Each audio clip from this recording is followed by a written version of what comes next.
because these are the winners from this past week's card. Oleg Popov, he had a great season this year. He's the heavyweight title winner.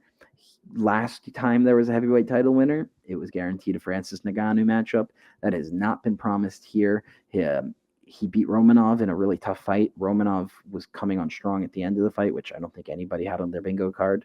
But shout out Oleg Popov. Shout out Shoeface Antonio Carlos Jr.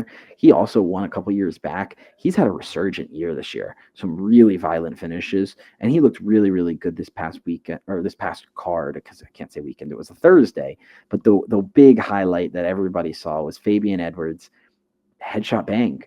1 year, or not 1 year, but 2 years to the date. I believe it was 3 years. Yeah, but the exact same day as his brother getting that headshot. The KO heard around the world. The headshot dead, yeah. So Fabian Edwards with an unbelievable win. He was losing that fight 2-0 to Dalton Rosta. People talked about how it was kind of flawed that the PFL showed Dakota Ditcheva, Dalton Rosta's girlfriend, right after. I did see that. Yeah, I don't love that. I get it, but I don't love it. Yeah, I mean, I don't think anybody was thinking. I don't think it was malicious. I think it was just kind of one of those things that they caught a good view and the producer said show it, and no one realized, hindsight 2020, what would happen. Yep. But what an impressive win for Fabian. He's a dog. I mean, do you have any thoughts on that or any of the highlights you saw from that card? Man, I mean, it's just crazy. Another come from behind victory for one of the Edwards brothers. I mean, it's just crazy how similar it was. I mean, really, the only difference was instead of the 5th round, it was the 3rd round, right? 3rd, yeah. That fight wasn't going to get to the 5th round based off how quickly Dalton Rosta's gas tank was diminishing. Yeah, but yeah, so, I mean, you can't be mad at it, right? Same kick. I mean, the same way that Fabian picked up Leon after he beat Kamaru Usman. Leon did the same thing to Fabian. So, I mean, it's like they're brothers or something. No, I don't think so. I think you're tripping. But I think it's just a really cool moment for them. Yeah. And one thing before we move to the top of the screen, because I do want to shout out my boy up on the top of the screen, but we already know Fabian's next matchup. Costello Venstinas is going to be his next matchup. That fight might be in Spain, I think is what they're hoping for. Regardless, put that fight in Europe on a big card. Obviously, Costello Venstinas just beat Johnny Eblen, probably lost at least 2, if not 3 of those rounds, and came back in the 5th round with a big choke. That's a big fight that they're going to be promoting, I'm sure, for the next few months until they have that fight early next year.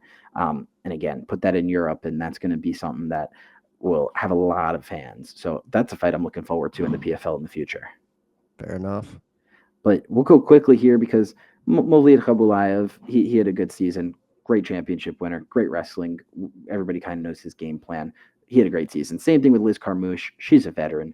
She fought Ronda Rousey, and now she's in the PFL winning championships at old, I forget what age she is, but she's somewhere around 40, and she's winning fights. She outclassed Jenna Bishop.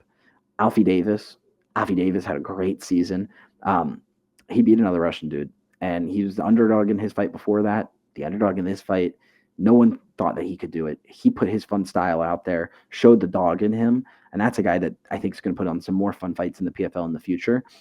Similarly to Marcelo Alves, that guy has had a career resurgence. In the early portions of his career, he couldn't grapple to save his life. Now he is showing amazing counter grappling, amazing defense. He even showed a little bit of offensive grappling himself, and just was dominant all season long. Just absolutely dominant. And Justin Wetzel, shout out to him because he's a dog, but really good win for Alves. But my favorite PFL champion, if we can dictate those, is a guy I know personally, Thad Jean, the silverback. This guy is 11-0, maybe 12-0 after that last fight, but undefeated. He was not supposed to be in the season, an alternate. He was one of the guys that they've been building up, and they thought that they would give him a couple fights on undercards before joining the season next year.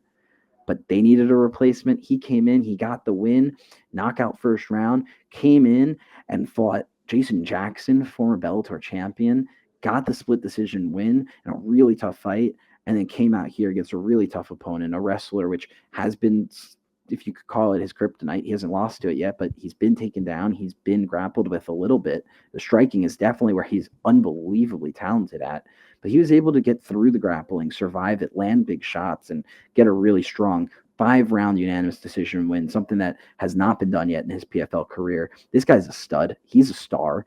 If Dakota Ditcheva is not the face of PFL, he is their face.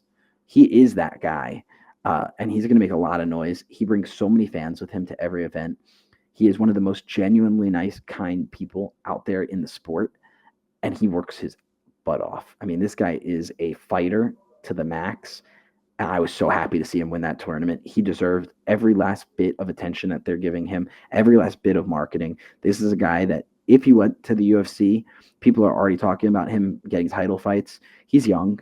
He's still developing. He might not be top 10, top 15 just yet, but this is a guy that has UFC champion written all over him if he ever leaves the PFL.